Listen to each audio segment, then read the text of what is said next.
A paz do Senhor Jesus a você que está entrando neste canal de devocional. Se você gostar, convido a inscrever-se no canal Pão Diário. Convido também a curtir e a compartilhar os conteúdos com seus amigos, conhecidos e grupos de WhatsApp e Facebook para que mais pessoas sejam alcançadas com a mensagem do Evangelho. Não se esqueça de ativar o sininho das notificações para que você possa estar recebendo conteúdos atualizados tão logo sejam postados. Deus abençoe grandemente cada um de vocês. Fique com este vídeo agora. Amém? Sermão do Monte, capítulo 18, parte 3. Cristo cumprindo a lei e os profetas.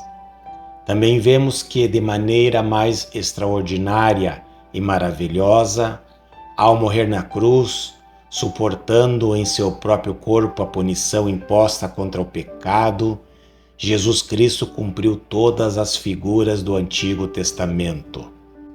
Comece a ler novamente os livros de Levítico e Números.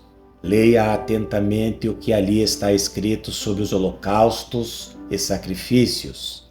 Leia tudo acerca do tabernáculo, da cerimônia do templo, do altar e da bacia onde os sacerdotes lavavam os pés e as mãos, e assim por diante. Medite sobre esses detalhes e então pergunte a si mesmo: que significam todas essas coisas? Para que servem elas? Os pães da proposição, o sumo sacerdote, os vasos e todas aquelas outras coisas? Qual a finalidade delas? Ora, todas aquelas coisas eram apenas sombras, tipos e profecias do que seria final e plenamente realizado pelo Senhor Jesus Cristo. De fato, ele cumpriu literalmente e levou a efeito cada um desses tipos. Talvez você se interesse deveras por esse assunto, e há certos livros nos quais você poderá estudar mais detalhadamente essas questões. Mas a grande verdade é simplesmente esta: Jesus Cristo, mediante a sua morte e tudo quanto ele fez, é o cumprimento absoluto de todos esses tipos e sombras. Ele é o sumo sacerdote, ele é a oferenda, ele é o holocausto, e ele apresentou seu próprio sangue no céu, de maneira tal que todo o cerimonial da lei teve cumprimento em sua pessoa. Não penseis que vim para revogar a lei ou os profetas. Não vim para revogar, vim para cumprir. Por meio de sua morte e ressurreição e mediante a sua apresentação no céu, Cristo tem feito tudo isso. Todavia, poderíamos subir mais um degrau e dizer que ele também cumpriu a lei em nós e através de nós, por intermédio do Espírito Santo. Esse é o argumento do apóstolo Paulo em Romanos capítulo 8, dos versículos 2 a 4.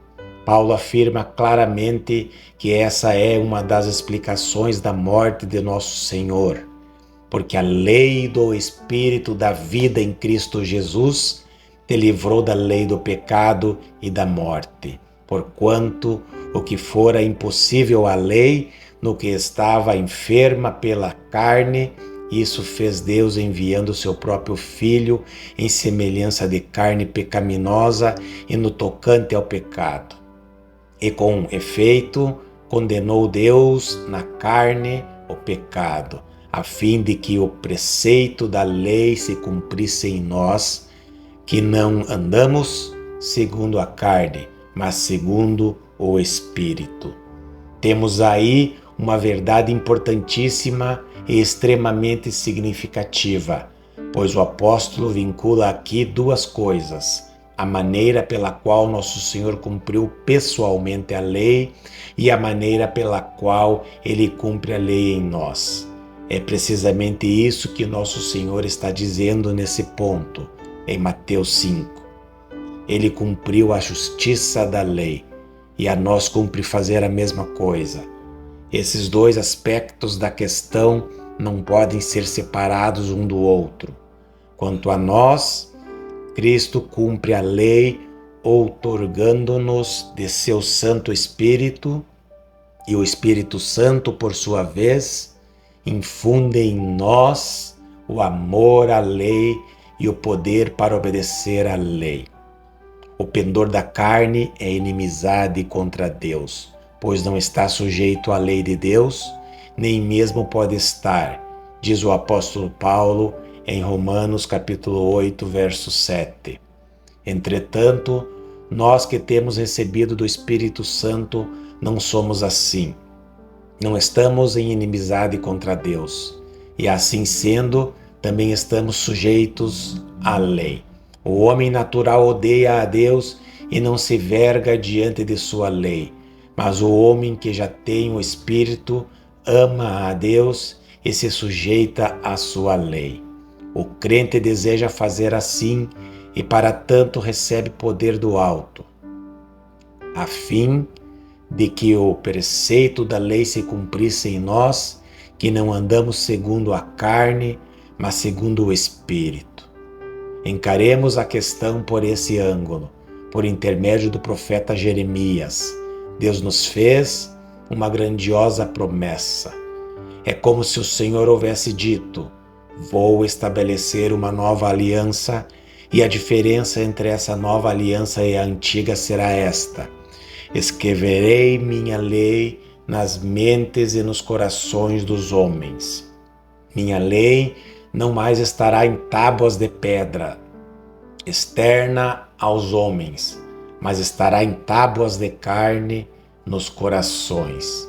O autor da Epístola aos Hebreus discorre sobre esse conceito no capítulo 8 do seu livro, onde exalta a nova aliança, o novo relacionamento, porque a lei foi posta dentro de nós e não é mais alguma coisa fora de nós.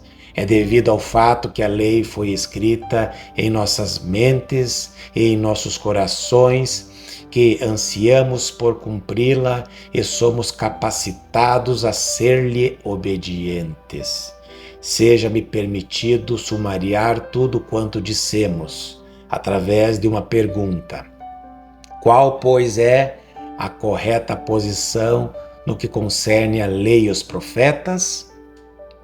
Já procurei mostrar-lhe de que forma os escritos dos profetas foram cumpridos em Cristo Jesus através dele. Não obstante, ainda há determinada porção da lei que precisa ser cumprida. Que dizer acerca da própria lei? No tocante ao aspecto cerimonial da lei, podemos dizer que, conforme já ficou demonstrado, esse foi completa e cabalmente cumprido. Nosso Senhor observou esse aspecto durante a sua vida terrena e exortou os seus discípulos para que fizessem outro tanto.